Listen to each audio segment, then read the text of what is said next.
İnsanın onurğa beyni sinirlərində sinir impulsları hər iki istiqamətdə. Burada iki istiqamət götürülür. Ona görə də həmin sinirlər ibarətdir. Bizdə sinirlər soruşur. Onurğa beyninə aid, insan orqanizminə aid, mərkəz sinir sisteminə aid sualdır. Yalnız hissi neyronların uzun çıxıntılarından ibarətdir. Xeyr. Deməli bizim onurğa beynindən çıxan sinirlərimiz 31 cüt olurdu və 31 cütün hamısı da qarışıq sinirləri idi. Qarışıq sinirlərimizdə bilirik ki, nədən ibarətdir? Hissi neyronların dendritlərindən ibarətdir. Onlar nisbətən uzun dendritlər olurdu və hərəki neyronun da aksonundan ibarətdir. Normalda əksər dendrit qıssadır, amma burada dendritlər uzun olur. Yəni hissi neyron dendriti uzun olurdu.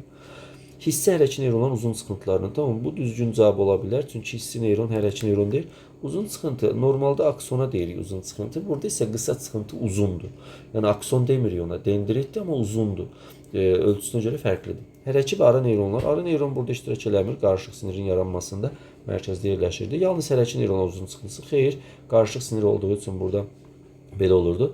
Hissi və hərəki neyronların qısa çıxıntılarından ibarətdir.